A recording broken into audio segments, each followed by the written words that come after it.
tell you something you already know. The world ain't all sunshine and rainbows. It's a very mean and nasty place, and I don't care how tough you are, it will beat you to your knees and keep you there permanently if you let it. You, me, or nobody is gonna hit as hard as life. But it ain't about how hard you hit. It's about how hard you can get hit and keep moving forward. How much you can take and keep moving forward. That's how winning is done.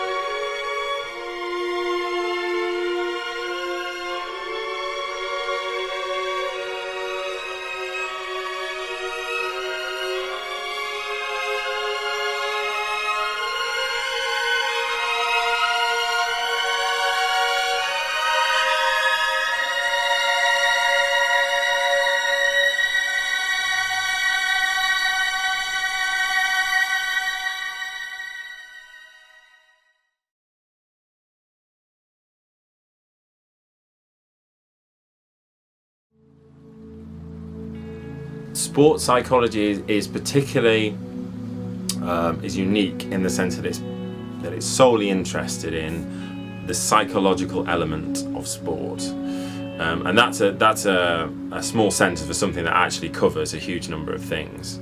And there are different perspectives on sports psychology, and people have different expertise in it. But essentially, it's about you are a sports person. It doesn't have to be an elite Olympic level. Anybody who plays sport. You ask them, is there some kind of mental element to their game, whatever that sport may be, whether they play it competitively or just for fun. The vast majority of people will say there is some kind of mental element to being successful, to training, to being motivated, to all those things that are associated with sports. So sports psychology is particularly interested in all those things. And from a sort of positive psychology perspective, it's how we can enhance athletes or people who play sport, how we can enhance their performance through psychology. So we acknowledge, obviously, you need to be physically fit and be able to have the skill to play the sport, but you also need lots of psychological sort of edges as well. So you need to be motivated, you need to be focused, you need to be able to control your arousal and emotions, you have to control your aggression. All those kind of things are hugely important in sport, and particularly as you start getting at the higher level, that's the thing that makes the difference between someone who's very good and then someone who's the best in the world. They're able to deal with the pressure, and there is a lot of pressure in sport, particularly competitive sport. They're able to deal with that in a very positive way. Particularly interested in this notion of how we get people to be physically active, and what helps maintain it as a habit, because it's that which is of most importance, really. I mean, getting people started is great, and obviously you need to start, but in terms of health and mental health benefits, you need to do it regularly over your life, really. So I'm quite interested in that, and have taught that and researched that for the last few years.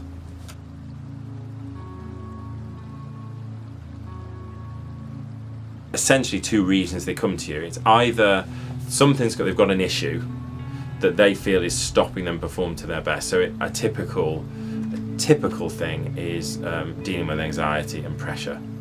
So people perform really well in a training situation and then move that into a competitive situation. And if you look at it, what they're actually doing is exactly the same. I do a lot of work with rowers, and a 2K rowing race is exactly the same in training as it is competition, but actually it isn't the same. It's completely different, the way what you take to and how you interpret it. So what you often find, and I've found this with people I've worked with, is it's dealing with that pressure. People really can struggle with that, so they'll come to a sports psych and say, how can you help me? And there's various things you can do to all sorts of different frameworks you can work in order to try to enhance and help them. So there's people who come with a problem, and then there's people who don't have an issue as such, but they just want to improve their performance. And in doing, and the reason and how they do that is by trying to gain a mental edge with a sports psychologist. Might be one way they do that anyway. So they come and say, right, let's break down what do you find difficult, how can we enhance your pre-performance routine, how can we use self-talk or imagery to enhance your performance. Like your reaction to stress and how you physically respond are actually very psychological, because they start out with how you interpret a situation. So something that it initially can seem very, very threatening Well, actually, you can interpret that. Well, you could see it that way, but you also could see it as a challenging sort of a possibility to improve rather than something that you're going to do badly at. So you can work with an athlete in that kind of way. There are all sorts of other ways as well. They're harnessing often techniques and things that athletes sort of do already, but they just do in a much sort of ad hoc, less focused way. So a classic question I ask athletes is how much they train. So they'll say, well, I do 4 hours a day or 3 hours a day or whatever. And then I say, okay, so how much do you train sort of psychologically? Nothing, usually. There's no I think from my perspective, sports psychology is about consistency. It's about bringing into your training regime mental training consistently. So it's about, you have dealt with competitions well in the past. Why was it at that competition you did really well and this one less well? And you start looking at the psychological elements and that, say, well, how can we make the positive experience the norm? And you look at, well, how can we enhance your thinking before a match, during a match, afterwards? How do we interpret situations to your advantage? Teams, slightly different model, but you can deliver sports psychology to teams. You start thinking about, right, how can you use these sort of techniques in a team sport? I mean, particularly when you're working with teams, you're often looking at things like team cohesion, group identity, communication in particular. How do people communicate? And often with a sports psych in a group, working with a group, it's all about giving them a space in order to talk about things they don't necessarily want to talk about with the coach. But actually expressing it in the group can be quite helpful. So if a teammate says, well, actually, I'm not really that keen when you shout at me, to the captain or whatever, they might then know, well, actually, maybe this person doesn't respond well to that kind of instruction. Maybe I need to be different with that person. In a rowing sense, if it's a group and there's a cox there, the cox can hear, well, how do you want me to talk to you in a race? How can I motivate you in a race? And then you can look at the individuals and how can we work as a group.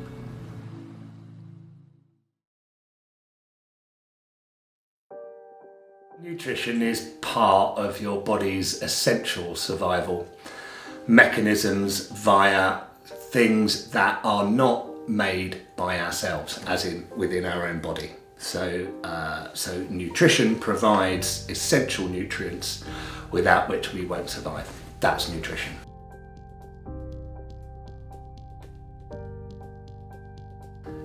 Incredibly important. Even if you take a very basic level, most people who are vying for sporting performance are firstly really, really interested in their body composition. So they're really interested in their power to weight ratio, for example.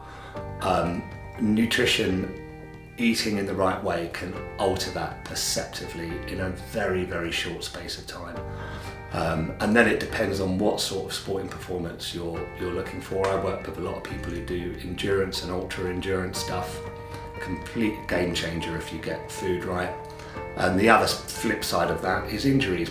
Sports people who get injured and how quickly and how well they can recover from it ultimately relies a huge amount on the food that they're using and whether it's pro-recovery or anti-recovery. And we see so many people doing the wrong things during recovery from injury, and it just prolongs the injury and makes the repair more likely to fail. So yeah, it's a huge part of it.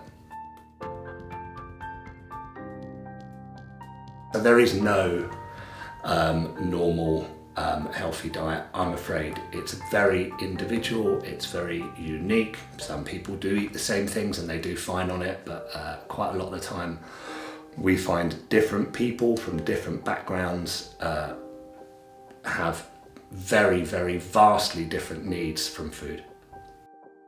Theoretically, someone like Mo Farah would be eating far fewer calories.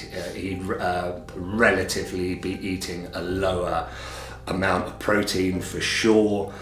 Depends on how he trains though.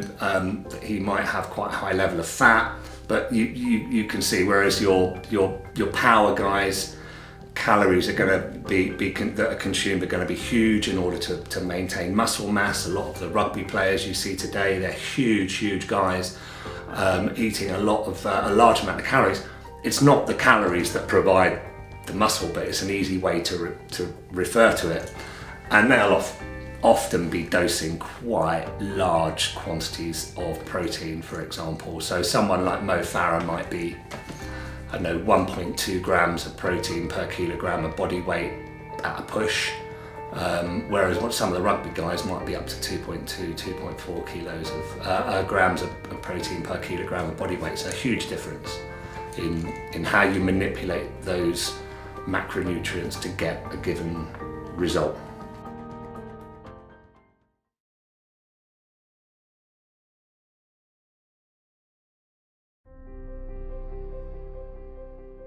For me, the biggest thing is about people. I love people. I'm fascinated by people. I love spending time with people. I'm intrigued.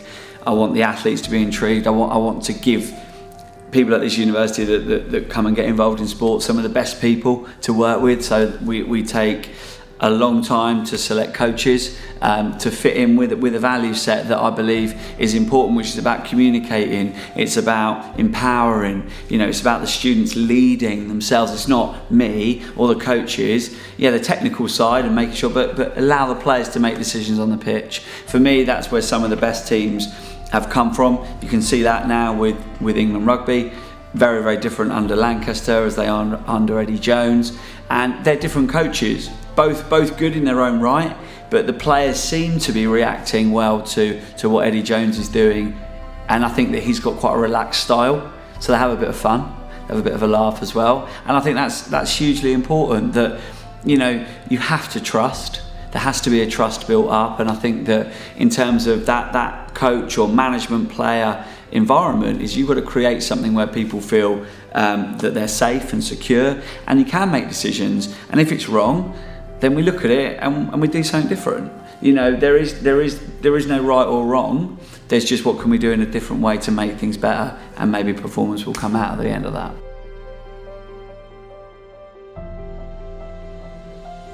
When I first arrived, they had nearly over 55, 60 students on the performance program, and one of the things I first did was, even when I was working, how do you manage that group of people? How do you, for me it's so important that I know everyone's name on that squad, that we individualise the program. Everyone on that squad needed something different, whether that's from conditioning, sports psych, food, whatever it would be. So one of the first things I did was I cut that squad down. I made that to about 25 to 30 people, so we could actually engage them one-on-one in a lot of occasions, and that brought better results because you had better rapport with the athlete, and you were able to advise them, but you were able to see more of them. That was the big thing.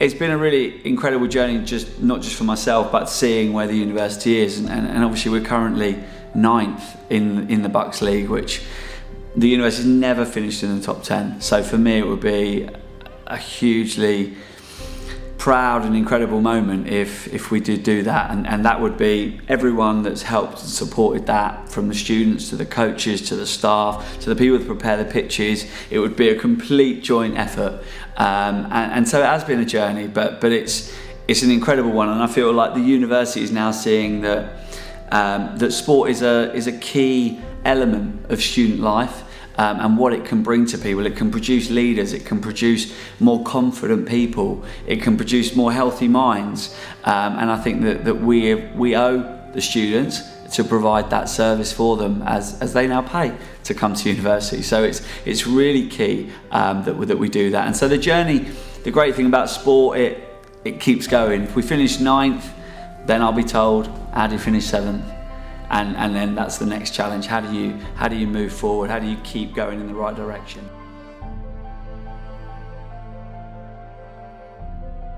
Performance can mean quite a lot of different things, and it's a really interesting subject at the moment.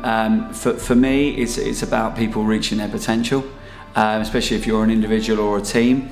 It's about what can we get out of that group or that individual in order for them to go and perform to their best. But performance means a makeup of a number of different things. I think that kind of when you look at the best teams. If you look at some of the kind of the world greats, from like the All Blacks to the Chicago Bulls to Man United, they've had a number of things in common in terms of those, and they've had incredible coaching staff.